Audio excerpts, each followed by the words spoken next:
Buying low, selling high. Riding the wave, I'm here to stay. Living in the digital age. No banks, no fees, just decentralized. It's crypto paradise. Ooh. No banks, no fees. Happy Friday, surfers. Good morning from paradise. My name is Crypto Amaru. We got Crypto Hitman in the house as always. Markets are running, boys and girls. The big caps, here they go. BNB all-time highs. Solana almost $250. ETH back above 4,500. And Bitcoin last night hits $116,000. Was this the result of a particular catalyst? Is it the rate cut upcoming that's getting the market excited? Or things were just oversold and it was time to pump? I don't know, but I'm feeling great. And I think this is the start, potentially, of big cap season. And then you know what comes next. Mid caps, low caps, micro caps, and alt season full blown is in effect. So let's see how it all plays out. Good morning. How you doing today, Nick? Any thoughts on last night's pump? Yeah, things are going good. I was trying to see what the news was. Obviously, normally these pumps lately have been happening in U.S. trading hours because it's U.S. institutional players, retail investors who are kind of pumping the markets. Well, this one happened last night after the NFL game, so it couldn't have been the U.S. markets. Everybody is sleeping or closed. So it had to be overseas. I didn't really see any news, so if anybody tuning in, leave us a comment on Twitter or a comment on YouTube if you know what pumped the markets. But overall, we've been remaining bullish on Bitcoin and Ethereum. We'll look at the charts here in a second once I get this shared everywhere. But if you want to kind of cover some of the topics, the headlines that we might cover in this live show, and then we'll get to the charts here and see what's going on in the markets today now that the U.S. has awakened. Are they selling the green candles? Are they adding on to the green candles? You'll find out here in 30 seconds. Well, yesterday's pump, I think, is a reminder that you don't always need an explicit catalyst. There doesn't always need to be some big news story. Doesn't have to be, some, announcement from the SEC or the Fed, or it can just be, hey, the market was a little bit oversold. Bears ran out of steam. Bulls take control again. Or it could be something as, maybe a little bit less a wholesome reason. It could be market manipulation, right? We talk a lot of times about how these market makers that control billions and billions of funds can decide to dump the market, to liquidate shorts, or liquidate longs. Well, sometimes they decide to pump the market to liquidate the shorts. So, it could be any of those reasons or none of those reasons. You have to sort of just be able to accept some degree of uncertainty, and there does not always need to be explicit catalyst for a move. I tend to think, look, NASDAQ just hit all-time highs. S&P 500 just hit all-time highs. Gold just hit all-time highs. The market is gearing up for this rate cut. They know what's coming. They're getting risk on. And they're putting money, and they're moving out of stable coins. They're moving out of, certificates of deposits and money market accounts, and they're moving it into the financial market. So that, to me, is probably the big picture story here that's that why this pump happened, and I don't think it's going to stop. Oh, you are muted, my friend. We got Elam in the chat box saying, I think Crypto Paradise pumped the market. Oh, okay. Normally we get the Paradise pump while we're live. That's kind of what happens. Part of that is due to our timing that we go live. Part of it is due to you guys smashing the buy button. This happened overnight. I was watching my sports bets hit again. The money line streak continues 10 games in a row. If you follow Crypto Heyman's money lines, you're making gains, and you could be buying the dips on Bitcoin and Ethereum. But appreciate that. I'm glad that you like our opinion and that we've been right about our opinion. Now we look at the chart. Sell at 123.8, bought at 112, bought at 110. Been telling you inverse head and shoulders forming to get you up to the 117 to 118K mark. Last night we surged. This is what I'm talking about. It was just a random wick up here, like, 12 hours ago or whatever. Up to $116,600. Now, I hope that wasn't the final move for this move higher because, again, our target has been $117,000 to $118,000. We did almost get overbought on the RSI, still relatively neutral on the technometer. So I'm hoping that was just a nice move. We sit on this red line and we move up higher towards the actual target for this inverse head and shoulders because the macros look very good. the macros look very good. So we'll see what happens here. Hopefully that wasn't the impulse and we missed it by just a few $100s, because we've been telling you about the targets since down here. Let's see how Ethereum is acting. Up 1.16%, outperforming Bitcoin, still holding above $4,500. We've been telling you to buy it up, and what do you know? We are starting to break out again. Nothing excites me for Ethereum till we break $5,000. That's a big mental barrier. That's the previous all-time high, and that is when Ethereum will accelerate up and to the right. So this is a good start, but we need to see follow-through. We need to see a break of 5,000 before you can get excited. Now, Bitcoin and Ethereum, relatively flat. But what about BNB and Solana? BNB, as we speak, new all-time high. It becomes almost a daily occurrence. BNB just continues to grind higher. Buys and burns, Binance affiliation, BSC network coming to life. BNB, another new all-time high. We were very early to BNB last cycle when they created BSC and PancakeSwap and everything else. And that's kind of our thesis of Pulse Chain, is Pulse Chain could be the next BNB. So I don't think you missed the boat on BNB, but realize that maybe BNB can do a 3x, 5x for the remainder of this cycle versus other opportunities. We're looking for bigger gains. But if you're looking for large caps, BNB could be one that could outperform Ethereum based on what we're seeing so far. And it definitely outperformed both Ethereum and Bitcoin during the bear market. So pretty wild. We'll do some deep dive analysis on BNB maybe in a short form video. And the last one we have to shout out, one that we haven't talked about in quite a while, is Solana season coming back. Solana, a 4% move. If you've been following my TA, I've been showing you this potential parabolic move for Sol. And I said, is Solana making a parabolic move? Look at the yellow dotted line. It continues to hold it on the way up. And what do you know? Another surge higher that gives it more breathing room. $238. On parabolas, you ride these things until they break. This thing, if it continues on this trend, is going to be over $400 per Sol rapidly. And what does that do for some of our favorite meme coins on Solana? Well, it helps pump them as well due to liquidity bonding. So maybe Fuck 9 to 5 gets another big rally. Maybe the Substance Dose gets another big rally. And maybe some Solana tokens will be called in the Crypto Paradise DAO in the near future. Solana, trying to play catch up here. What do you think?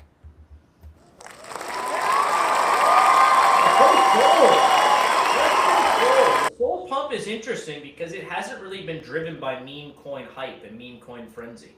I think it's actually more institutional driven. I'm trying to look for an article, but Galaxy Digital, one of the biggest players in the crypto space, they have like an OTC desk, they invest into ICO, they do a little bit of everything. The head of Galaxy Digital has come out recently and said, it's Solana season, and they just invested like 500 million, right? And you're starting to see various companies do like Solana treasuries. I know there's been some news around the Solana ETF. So I just think this move here on Solana, I agree it's going to keep going. But secondly, it's not really being driven by retail as much as I think institutions. Because you haven't seen much happening on the meme coin side of things as of yet anyway. So it's not like really market activity, people are buying Sol to get into memes or something like that. I think it's literally just institutions driving this thing up. And I got no issues with that at all. I hold some Solana. That $400 mark sounds pretty juicy to me.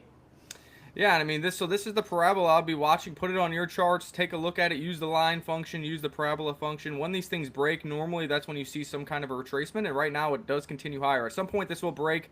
That's probably where you want to take some profits or even potentially short Solana for a reset. And then you can get long once again. That's just the nature of the beast. You do see this 200 moving average is rounding. And if this crosses through the 300 moving average from below, that is another bullish indicator. So this is rounding, which leads me to believe this parabola could potentially continue, especially if Bitcoin and Ethereum just continue doing their thing, BNB continues doing their thing. Somebody is bidding up Solana. I have noticed that the pump token, pump fund, that completely was an absolute disaster. They've extracted $700 million. They raised another $1 billion. It went to near zero. Not really, but it went way down.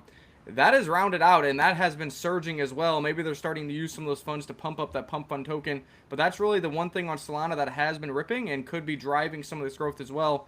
Remember, pump fund does have some liquidity with Solana, so it helps it go up. It gets activity, gets people hyped over there. So maybe the degens are making some money on pump and getting active in the trenches once again. That's a pretty smart move by pump fund if they recycle some of their funds to pump their own token, because when their token pumps, the degens get profits. And what are the degens are going to degen? They're going to go back on the platform, get back into the casino, which does what? just pays fees back to pump fund. So they got their momentum to going. I don't love it. I think it's a net extractor of the ecosystem, but they've caught a bid, and I think degens are starting to degen on Solana once again. Well, if it's not in full-blown alt season and full-blown degen season, I think that is coming. I have no doubt that it's coming here. I do think that the big reason for this Solana pump, today at least, is Galaxy Digital did just buy 700 million in Solana tokens. So I found the article, found the proof. So talk about catalysts, talk about reasons why Solana's running.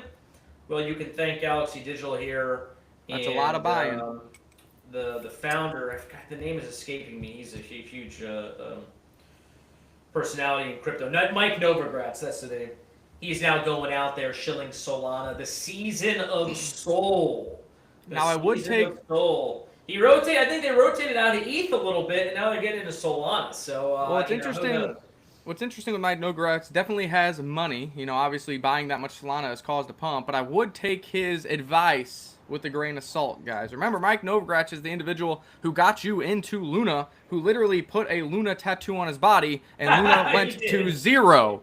Luna went to zero. So although he has a lot of money, sometimes you have to take things with a grain of salt. Some people make a lot of money by luck and chance, being early to Bitcoin, being early to investment cycles. It does not mean moving forward they will make the best analysis and the best calls. He literally ported millions and millions and millions of dollars of his own money into Luna, got a tattoo, it went to zero. Hopefully you guys didn't follow that. I know some people in the community did get in Luna, went to zero. Celsius went to zero. FTX went to zero. We can pat ourselves on the back. We never told you to get in any of those. So although we might not be as rich as Mike Novogratz, he's definitely led you into some scams and some rugs. So I don't know. Maybe I'm biased. I don't think it's Solana season. Ethereum still to outperform. Ethereum is the golden standard. Solana is here for the VCs. He's pumping his own bags. I'm sure it's going to do well. But just as high as it goes up, I think you got to be careful over in the Solana trenches. We've seen a lot of projects there. That community just, they want their quick 20%, their 2x, their 3x, and they're on to the next. They have no diamond hands over there. No conviction on Solana. That's a great point about Mike Novogratz, who to follow, who to listen to. It's not always easy in this space. Sometimes people assume that, hey, if you made a lot of money, you must be really, great at analyzing the industry and picking coins and, being an analyst, etc. And there's likely some truth to that, right? There definitely is. But, Mike Novogratz had some big misses. And the Luna thing's a great example. So yeah, he's talking his book. I mean, we know that's obvious, right? He's talking his book. He invested in Solana, now it's Soul season.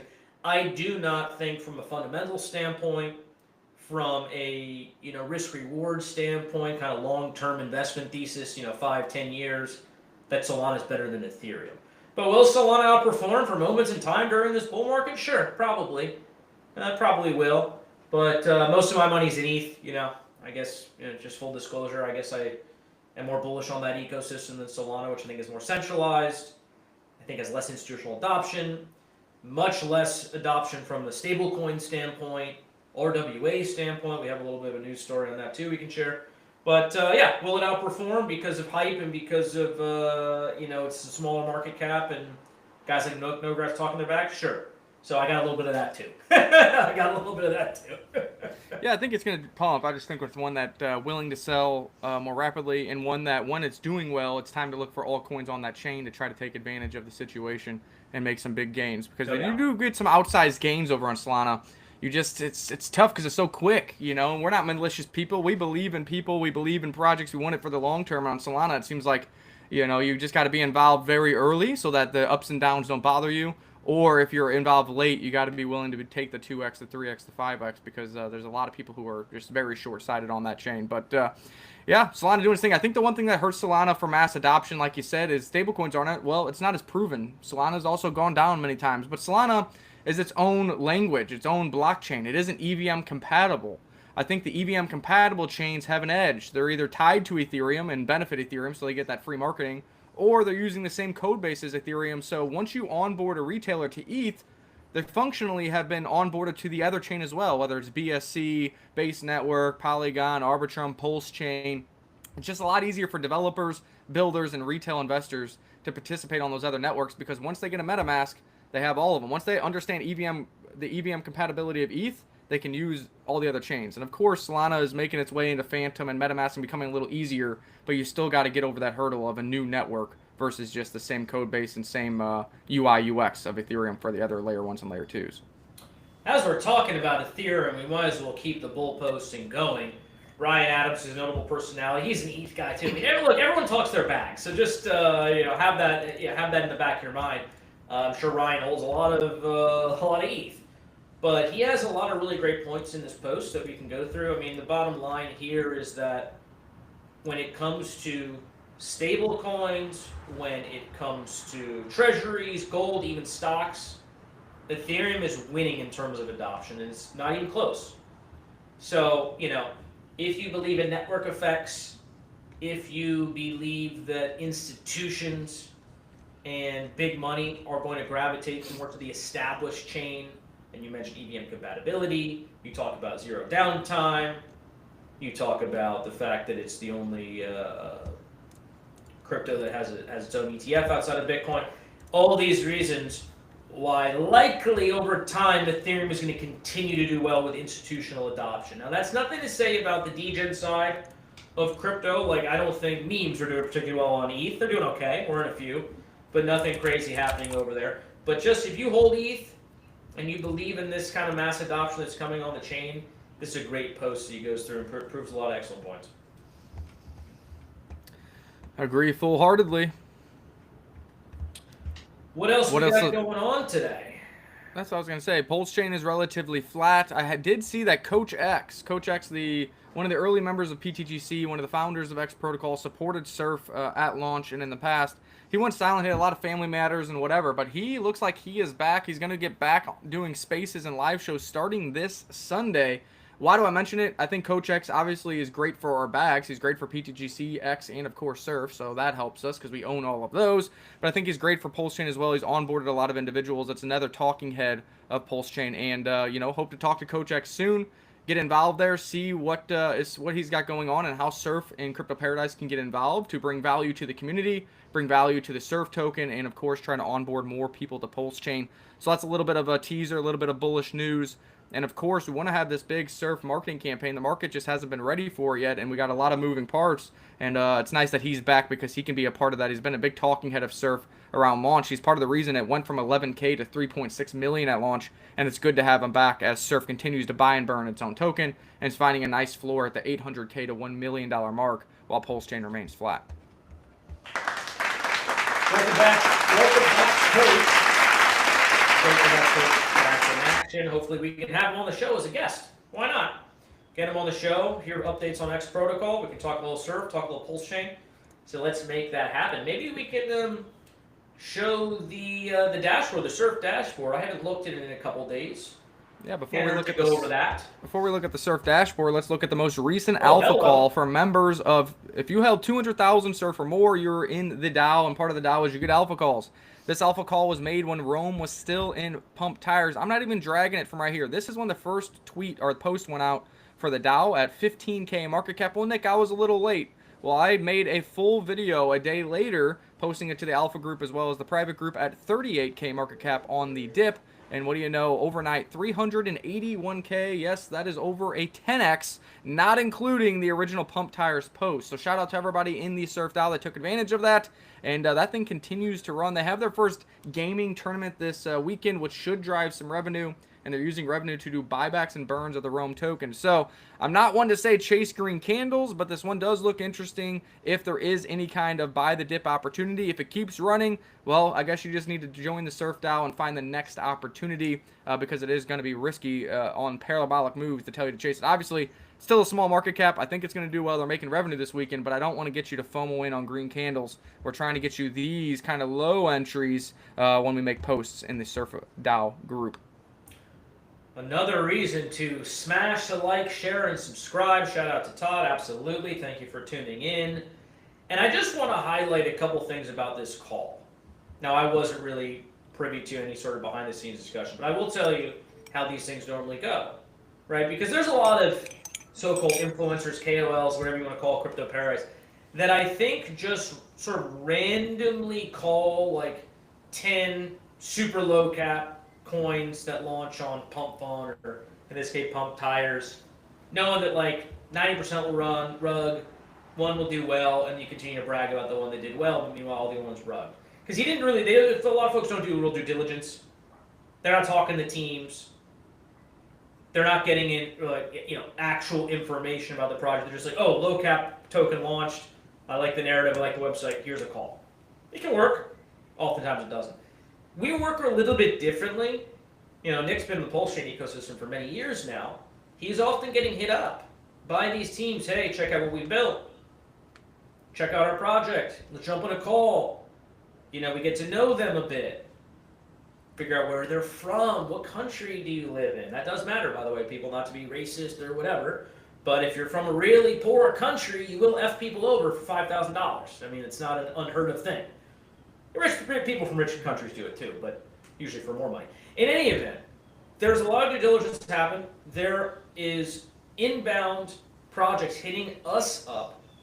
We're then taking that deep dive, speaking to the team, and we're trying to weed out all the bullshit. I don't know exactly what happened behind the scenes on Rome, but I think it's a great example of, hey, there's probably been 5,000 coins that have launched on pump tires. We chose this one because we have conviction behind it because we did that research. So yeah, just a little differentiator between us and some other, random influencers out there. Yeah, that's a good point, because at times people in the alpha group or the private group might be like, oh, when's the next call? Such and such is making 3 calls and whatever. And it's like, yeah, sometimes there is slow points, but we need to feel like we have an edge, or we have some due diligence, or we have some insight to, asymmetric gains. Because like you said, on pump tires, I think only like 2% of the projects, even on pump tires, even bond. Much rather actually do well after bonding. In order to bond, you got to get over 200 million in pulls in trading volume, which usually leads you to a market cap of like 30K to 50K. And then you get graduated to being on the decentralized exchange and being tradable on DEX tools and DEX screeners. So only like 2% of projects even get to the point of 50K market cap. Much rather get beyond that. And, we're always have our feelers out there. If you're in our DMs, try to hit us up on other DMs because maybe we don't see it. But yeah, always looking to try to make marketing deals, whatever. This one, they did not pay us or anything. He just kind of reached out. I took a look and I saw it was just launched on pump tires, which means you get the earliest possible way. Early GameFi mover on Pulse Chain, which doesn't really exist. Wanting to use revenue to buy and burn the token, which is a great utility. And then I had the Rome meme, and you always know, that men always think about the roaming empire as a big meme, gladiators, everything else is iconic. So that's why we decided to jump in. Low risk at 15K market cap. It had its run up to 80K. It came back down to 38K. And then I did a full video that I posted on, hey, bullish reasons why I'm in Rome, why even though I'm up 2x, I'm not selling, and why I think it can go higher, kind of explaining that less panicked and rushed. Because when you're on pump tires, you got to act quick. You're just, gut feeling, we're going for it. But once you have time for that to settle, then you can actually give a better overview of why you're bullish. And some people took that, and here we are today. So we'll see what happens moving forward. Obviously, 381K, still tiny market cap, so there's going to be volatility. But I like the direction. I hopped in their spaces. They're going to have their first tournament this weekend, so they have a working product. And with that revenue, they're going to buy and burn the token. So we'll see what happens moving forward, but I like what I see, and I think there's a lot of people on Pulse Chain that could still find out about this. Only 108 holders so far. For example, Surf has almost 1,000 holders. So good to see. Great price action, great supply control. And there's Rome, and shout out to everybody who took advantage of that. Now back to Surf. Surf is right around 900K market cap. Seeing a little bit of green over the past few days, going from 750K market cap back up to 900K market cap when Pulse Chain just had a 5% green candle. Partially, that is probably due to the dashboard coming out, which was some pretty bullish news. Also, realize when we make calls like Rome, when we make calls like Frontier Fund, when we get pre-sale opportunities like Quants, it incentivizes people to buy more tokens and hold their tokens because they are seeing the money that we are making. And now you can also see what is going on behind the scenes on the blockchain here. Go to the dashboard tab, paste in your address to see how you're affected. Or if you don't own Surf, you can see that 2.36% of the total supply has already been bought and burned.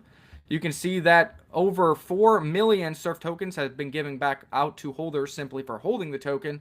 And you can see that the liquidity pools continue to grow based on transaction volume and based on the DAO voting to buy more Surf and add it to LPs. You can see the Surf PLS pool has gone from $4,000 to over $111,000. Let's just go to a smaller pool. Surf and Teddy started out at $172. It's up to $7,400. And let's go to another small one. Top Hat. This is the meme coin of Crypto Coffee. Shout out to him. started out at $172, now up to $5,400 in liquidity. This is what is going to continue to happen over the course of the bull market. This is why I think Surf has so much value. It's got a great liquidity web, built-in buy and burns, incentives to hold with passive income, and we are just getting started. Now we are making DeFi yield on Pulse Chain that's going towards buy and burns. We're getting marketing deals where we're going to use part of those funds to buy and burn the Surf token. So we are going to help pump the price of Surf, create deflationary, create scarcity, and of course we're looking for somebody who's really good with memes. Maybe you can come on as part of the Crypto Paradise team, because we need somebody to lean in to the surfing coconut meme, get us that meme vibe on our social content as well. We're great at the numbers, we're great at talking macros and giving TA, and we can even do memes here and there, but we need somebody dedicated to making people laugh, to making cool graphics, cool memes, and really leaning into the meme side of the surfing coconut here, because I think it is a great meme. It's a unique meme. Nobody else has surfing anything, much rather surfing coconut. And I think it's something that we can lead the charge on and try to get some of the meme degens also into the Surf token as well. Great show. Great show. And I agree, man. We need people making these memes out here. Get involved. I mean, look, I've been saying this from the beginning, whether it relates to Surf or any other token we call. Get involved. Put effort behind your investments, you know. Raid some tweets. Be active in the chats. Join the spaces. Join the live streams. Like, share, subscribe. Tell a friend. You know, we incentivize people to do a lot of these things. So, you know, for those who are in the DAO, for example, if you invite a friend, they buy 200,000 Surf, join the DAO, you're going to get a 10% referral bonus. You know, so all these different things that we do to help you guys out, but you got to take some action as well. This is a community. You know, this is a group effort. Obviously, we're here to lead the charge and do our best to make Surf and Crypto Paradise a huge success, but we need your help too. So don't be shy, get involved. And I do think this dashboard is extremely bullish. I don't think we talk about it enough. We are making some content, short form content around it. It's going to be dropping soon. So this is not the last time we will see the you know, reference to the dashboard, but you know, almost 3% of the supply already been burned forever, and the token's 5 months old or 4 months old. Where are we going to be in a year? You know, we ain't going anywhere. So great opportunity here with Surf, printing money in the DAO, buybacks and burns every single day, rewards given you every single day. I don't know what more you can ask for. Yeah, and what's cool too is people ask what the zero address is. This is like an on-chain verification that the tokens are actually burnt. This isn't like, trust me, bro, we hold it in a wallet, we're never going to dump it on you.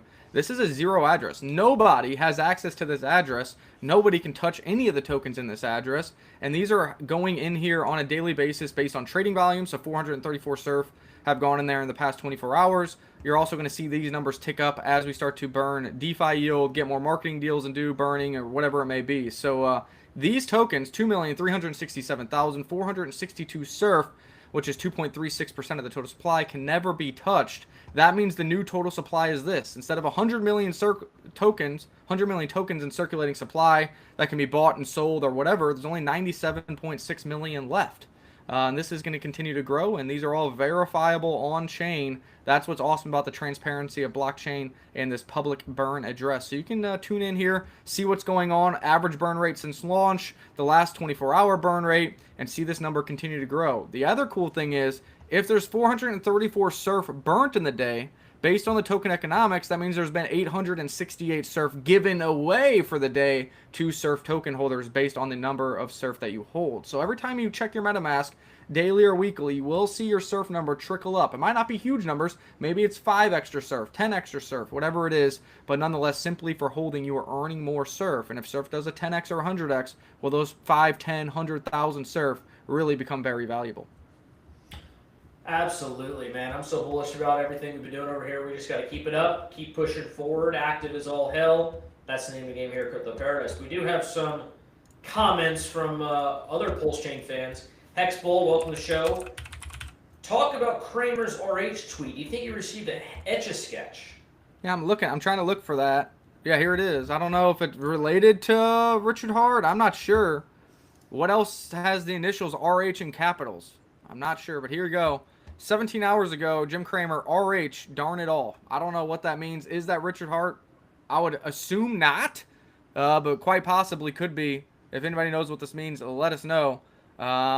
Let's just say it is Richard Hart. He says, darn it all, inverse Cramer means Pulse Chain's going to moon. All right, there's my DGen hat.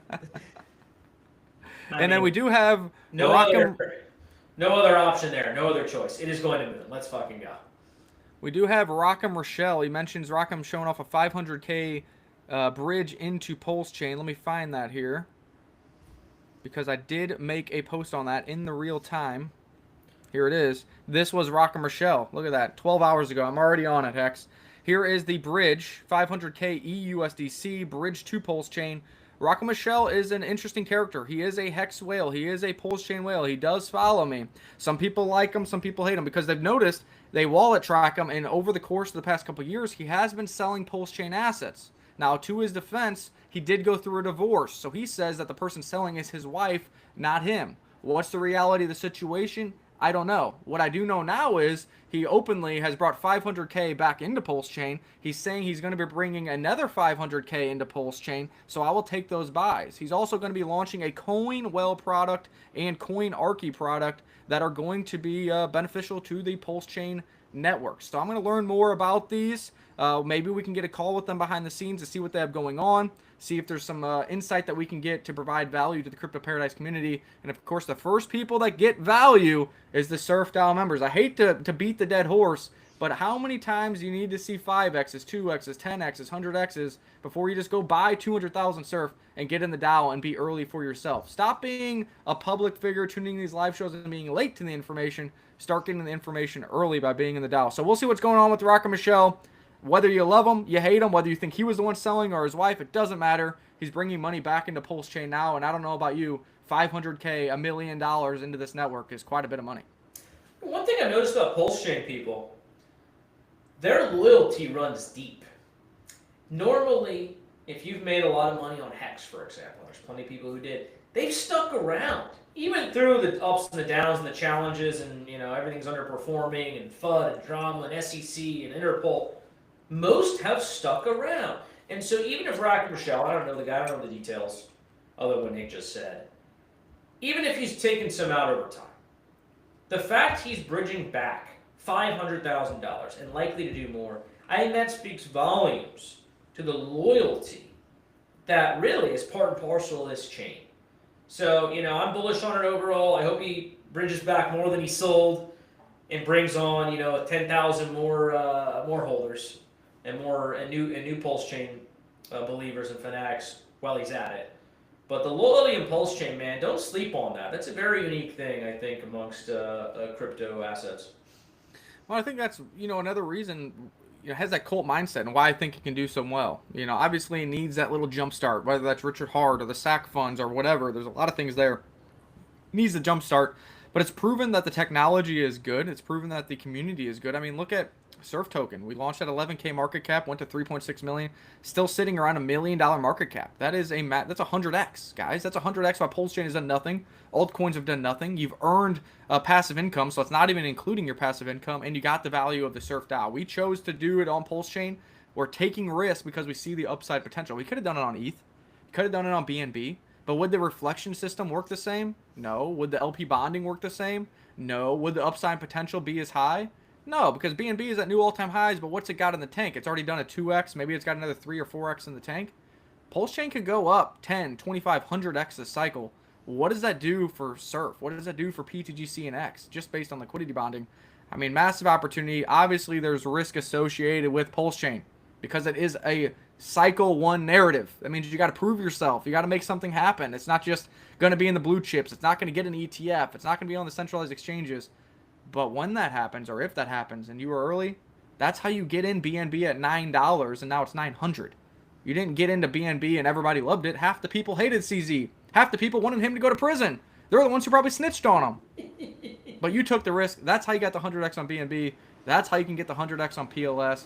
And we'll see what happens. Same thing that happened to Solana. Solana at the lows was what, $4 or $5 when there's all the FUD and FTX and Sam going to prison. Everybody, holy cow, fuck Solana. And it went from like $5 to $300. I mean, you have to buy when nobody else wants to buy. You have to buy when everybody's chirping in your ear that they hate somebody. Because if somebody is getting hate, it might not always be for the right reasons, but they're doing something right to even fall on the radars of all these people. Yeah, I mean, if you look at the risk reward of a Pulse Chain right now or a Solana back at $4, I mean, of course, that looks like a no-brainer in retrospect, but it's hard to pull the trigger sometimes. For me, and not financial advice as ever on this channel, just giving our opinions and how we view things. But for me, I like putting a small amount of my portfolio into something that may be a little bit more risky. That's how you manage it, guys. It doesn't have to be that complicated. So, is all my crypto monies in Pulse Chain? No, it's not. But I have exposure.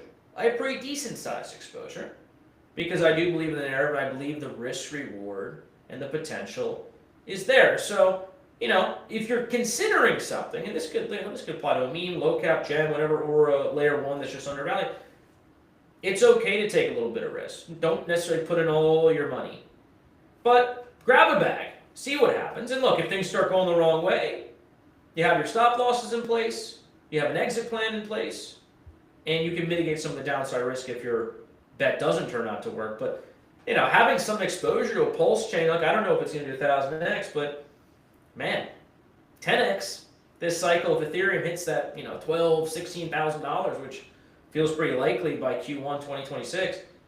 Pulse chain should be right there, making gains alongside with it. So do your own research. Check out Pulse chain. I love the community. It is highly undervalued, and you can allocate accordingly. What else we got rolling? I do want to shout out some of the DeFi plays that we are currently continuing to participate in. Of course, check out Vox.finance. You can get farming pools with Vox token, with Increase token, and with the Hype token. There's also surf farms over there that are paying between 200% to 400% APR. So if you're surf token holder, you want to try to take a little risk, get some farming yield, those are great opportunities.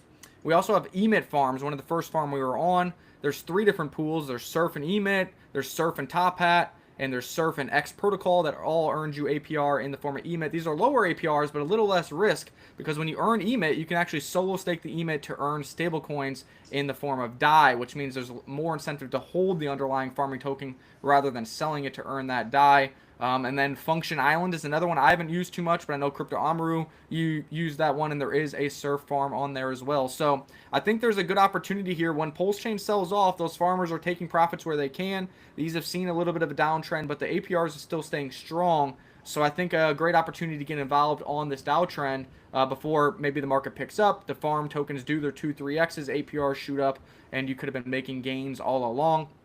Crypto Paradise is earning DeFi yield from all these platforms and putting it to work with surf token buybacks and surf token burns moving forward now that the dashboard is live. So shout out to Vox, Hype, Increase, Emit, Function Island. They're all doing their thing. They've added surf token, and they've been net beneficiaries for the community in earning that APR on a daily basis.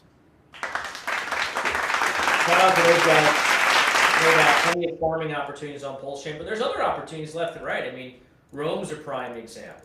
Call it $15,000. We have 2 more coming that I think are worth mentioning here. Yak DAO, the RWA project. You guys are following the channel. You heard us talk about them. Real world glamping site down in North Carolina, already generating revenue. A portion of the revenue is going to buy back the token. Their launch was supposed to be today. For a variety of reasons, it was decided to be postponed to Monday. Okay. Upsetting, annoying, maybe. But I actually think for the best, because launching on a Friday typically actually is not the best plan. Less activity tends to be, on chain on Fridays relative to the beginning of the week. You can look up this on ChatGPT or other places to determine whether I'm saying is true. But it is true. And so Monday is going to be the day, to my knowledge here. I don't know if that's been announced, but hey, you're hearing it first. So Yak DAO is coming. But there's another one. I just spoke with the founder yesterday that may actually even outperform Yak DAO. And Yak DAO, I say that because Yak DAO has to give an airdrop to its previous holders, right? A little bit of baggage there. We'll see how it does. I think it will do well. It's starting only at $10,000 market cap, so it should do well. But I think Bear AI, a project that we've been working with for, coming on 2 years. Again, been through the ups and the downs. They were initially going to go the traditional launchpad route, maybe a BSC chain, maybe a Solana base they were looking at one point. But we more or less convinced them, hey, the sustainability with the token taxes on Pulse Chain is highly unique and highly beneficial to you over time.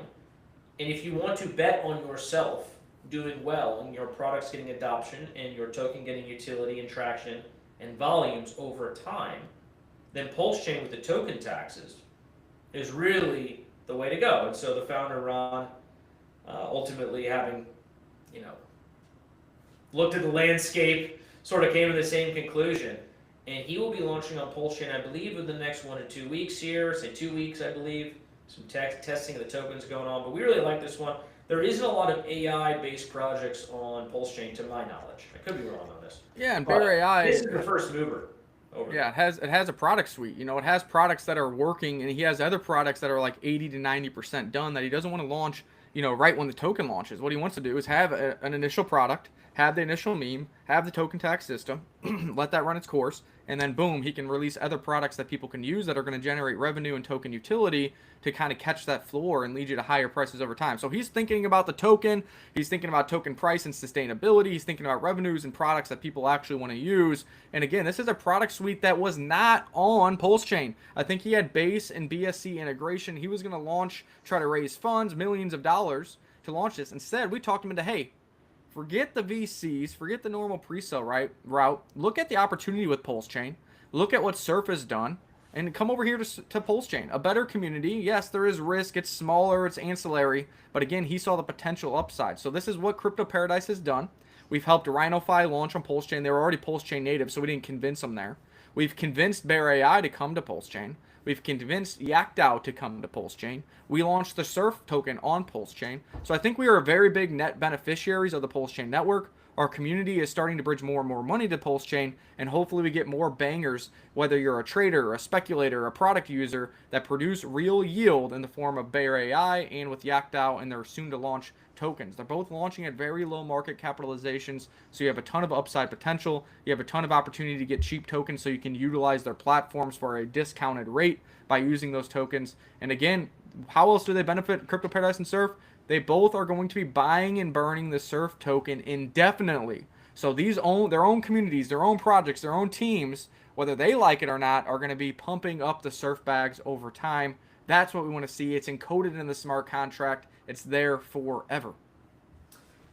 Great points all around. And what I really like too about Bear, outside of the fact that Ron, he's the founder, right? He's a builder mentality, and they're building out all different kinds of products. I think they have like an influencer dashboard that will be released at Token Generation event. They have a meme, sort of a market analyzer product, and a host of others. But, you know, launching an extremely low market cap with the token tax, with a portion of those taxes going back to liquidity ads, burns, etc., surf burns, and then you add the fact there is going to be some good supply control. There is no airdrop. You know, Surf had a big airdrop, for better or worse. I'm happy we did it, but some of that sell pressure. YakDAO, going to have an airdrop to the previous holders that had held the token was our arbiter. Great, that's fair, that makes sense, but airdrop. There is no airdrop on Bear AI. There is going to be good supply control. It's going to be launched at an extremely low market cap. So get in on the Surf DAO.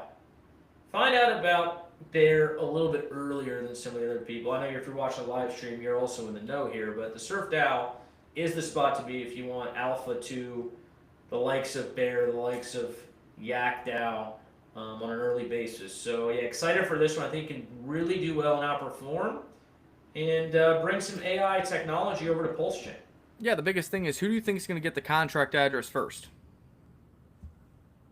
Use your brain, folks. I think the Surf DAO is going to be pretty high up on that list. And if you got the contract address early, that means you're buying the real token early. You're not going to get scammed into, you know, devs that are launching different versions of the Bear token, trying to get you to FOMO in and you can't sell out. You're going to get the real contract early as possible, get in the real asset at as cheap as possible, start earning those reflection rewards right away, and you're positioned well. So you can ride out any volatility that happens post-launch, still be in a great position, earning passive income, and utilizing a new AI protocol platform on Pulse Chain. The other thing I like about this is if you scroll their Twitter, it looks like he's really up to date with what's going on in Pulse Chain. You got, you know, he's trying to rub elbows with Rock'em Rochelle. He's trying to rub elbows with Liberty Swap. He's trying to rub elbows with Teddy Bear. He's trying to rub elbows with the PDI people. So he seems like he's really in the know and tapping into the meme side of things, even pre-token launch. And that bodes well for early collaborations and mutually beneficial partnerships from big players in Pulse Chain, which means they don't do these things without owning the underlying asset. So, you know, if he gets their attention, maybe they set up LPs with it. Maybe they buy it for their own personal use. Maybe they speculate on the token. Nonetheless, I like what I see here. Bear AI and Yak DAO buying Surf Forever, going to be launching soon on Pulse Chain, and the people to find out first will be the Surf DAO. So I guarantee there's going to be a lot of people watching this that are in the Surf DAO that will buy these assets at 10K, 20K, 30K market cap, and it's not hard to get big gains and big reflection rewards when you're in that early on good assets.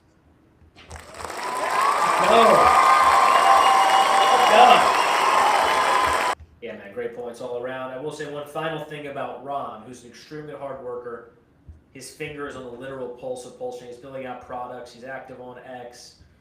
Been in crypto for like 10 years or something like that. Really smart guy, great dev P. But you know what his secret weapon is?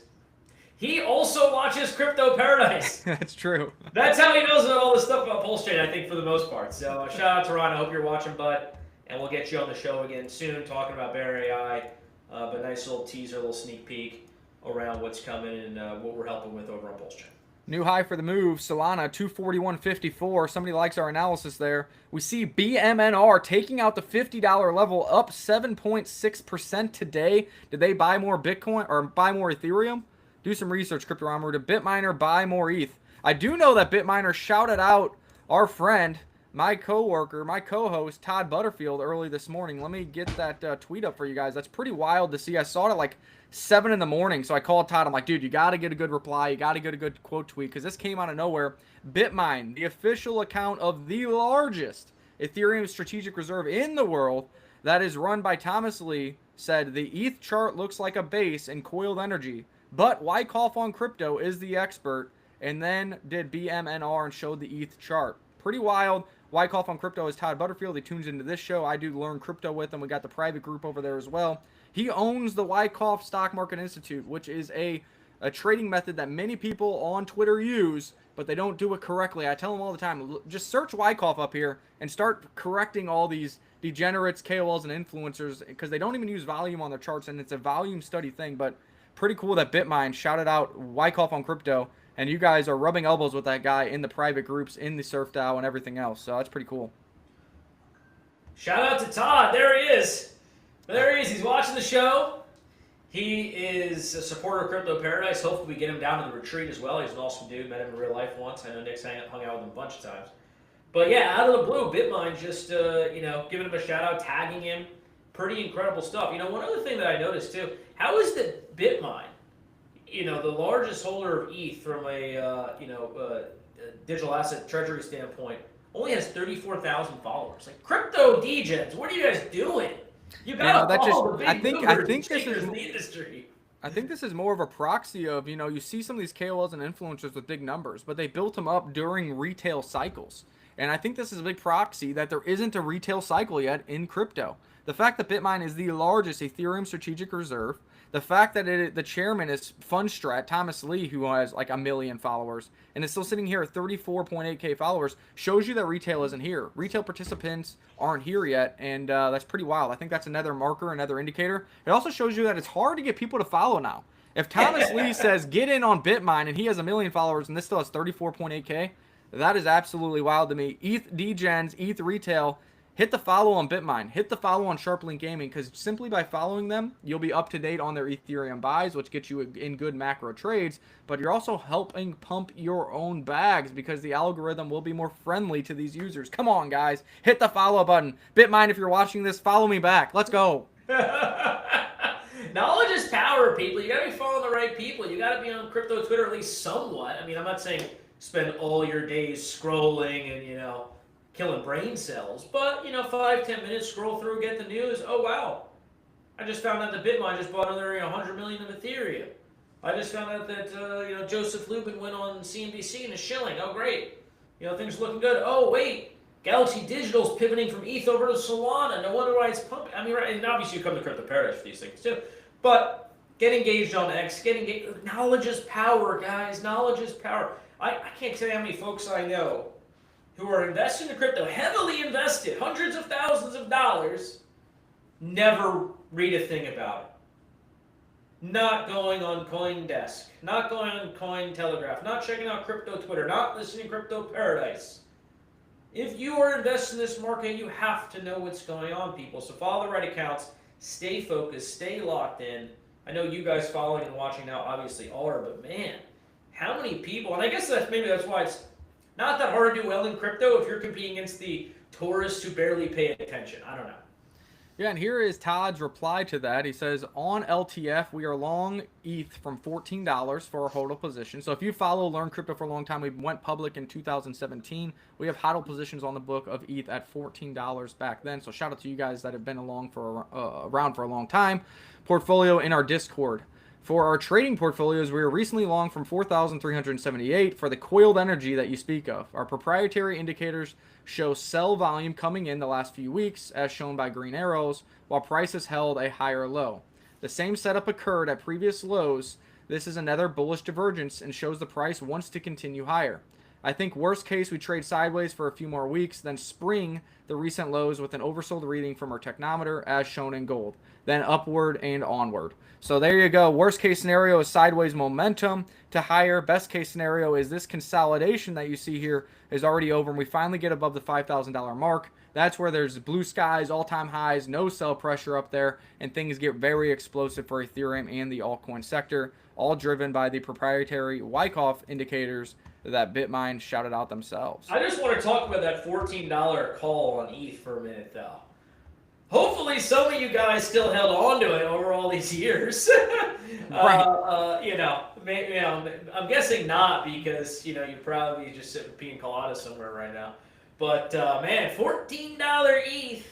If you have been following Todd and Nick from 2017, you would legit, and you didn't sell. Obviously, that's the big caveat. You would legit be retired right now. You would not have a financial worry in the world.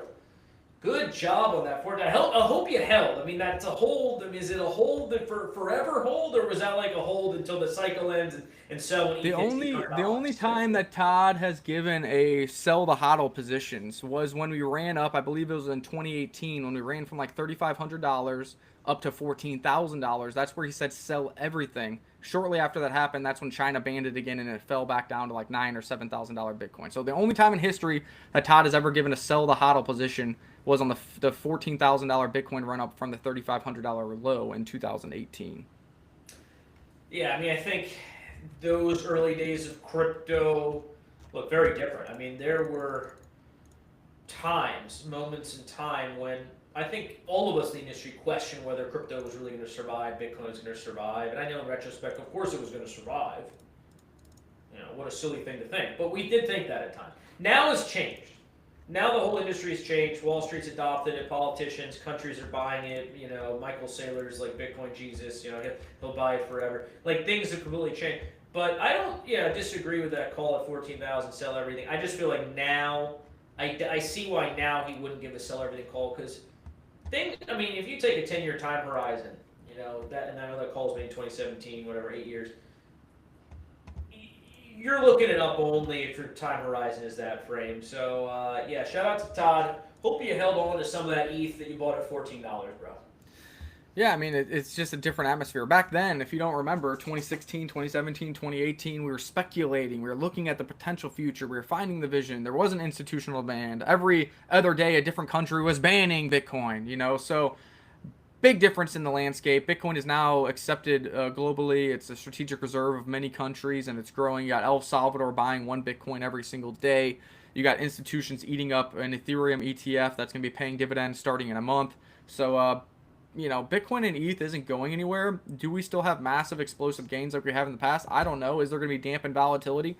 Probably, but there's still only like 3% of the world that even owns this stuff. And for it to be so ingratiated into the institutions right now, and this Ethereum dividend thing is going to be passed in like 42 days from now. I think, a long way to go. I've said it for a long time. It's been over a year now. I've been saying the Bitcoin 4-year halving cycle can and will break to the long term based on macro fundamentals, but look at history. When the gold ETF was approved, and institutional players started taking from a 0% allocation in gold to a 1 to 5% allocation in gold for their portfolio just for a hedge and for long-term holding, it went on a 10-year bull run. Now, it wasn't 5Xs every year for 10 years, but it was up and to the right, outperforming inflation for 10 years straight. Does Bitcoin do that? I don't think it can do 10 years because, remember, it's trading 7 days a week. 24/7. The investor mindset is a little different. We're all wanting quick gains. You got this dopamine rush, this TikTok brain rot But nonetheless, I do think it can break the 4-year halving cycle, and the Bitcoin ETF, the Ethereum ETF, the dividend paying on these ETFs can really drive long-term growth here beyond just, some people are saying the top was already in. Remember? Peter Brandt said September, top is in. So Bitcoin's not going higher. Other people are saying October, the top will be in. We haven't seen quantitative easing yet. We haven't seen the Ethereum ETF paying dividends yet. We haven't seen retail FOMO yet. We haven't seen an increase in global holders of Bitcoin yet. That's all still coming, in my opinion, this cycle, which leads us to much higher valuations. 3 things, and we got to wrap this up because we're late for a client call, but absolutely, the 4-year halving cycle has already been broken. It's already been broken. We're going beyond, this bull run is lasting beyond October. First point. Second point, I know you said we're probably not going in a 10-year bull run. And I do agree that we are going to have long-term periods of corrections, likely corresponding with the rest of the market going down, because the market still moves cyclically. There's still bull markets and bear markets. I don't know if we have 70% drawdowns anymore, though. And I do believe over a 10-year period, Bitcoin will be worth much, much higher, in 2035 than it is today in 2025, despite the fact there will be ups and downs in bear markets along the way. So that's point number 2. Point number 3, guys, you're all early. 3% of the world holds this stuff. We are all extremely early. Be patient. Have a 10-year time horizon. Hell, have a 20-year time horizon. Treat your Bitcoin and your Ethereum like you would your 401k. And that's how you end up like top. Buying it at $14, holding to $4,500 and beyond. That's how you have financial freedom. It's going to take patience. It's going to take conviction. Got to have that time, 10-year, 20-year time horizon. Treat it like your 401k. So we're good. We're in a great spot right now, guys. I mean, I'm so damn bullish on this industry, the future, where everything is going. And yes, there's going to be bear markets, ups and downs. I don't really care anymore. This stuff's going higher, so stay with us, stay convicted, stay locked in, and stay subscribed, too, while you're at it. I hope you guys are having fun listening to the show every day. Yeah, I think we kind of covered everything. Early in the show, we covered the Bitcoin, the Ethereum, the BNB, and the Solana technical analysis. Later in the show, we looked at SBET, we looked at Bitminer and what those guys got going on. And, some exciting times ahead. Hopefully you're long on those assets because we are up big on BMNR. We're up big on SBET. We're up big on Coinbase. But we do think they're going to go higher. Because the thing is, they're proxies, exponential proxies of Bitcoin and Ethereum price that we think goes higher through the end of the year and goes higher in 2026 as well, which means that your stock portfolios could get the benefit of that major outperformance by those stocks. We're not long MicroStrategy right now, but of course they've been a market leader, so shout out to those guys. Strategy buying up Bitcoin and being kind of first movers to this idea of crypto strategic reserves that have given us the opportunities on these other assets. Yeah, man. This is going to be a great end of the year, great early 2026. We'll see how long the bull market does last. Eventually things will get way too frothy. Markets will have gone completely bananas and ballistic. Are all getting rich forever. Once you start to see the greed shift in that direction, we're at 100% greed level. Okay, now we can start talking when the bear market's going to hit. But we ain't there yet. We are not even close, guys. So hang on to your hats. It's all coming. We're all pre-rich. Until then, you'll see you on the beach.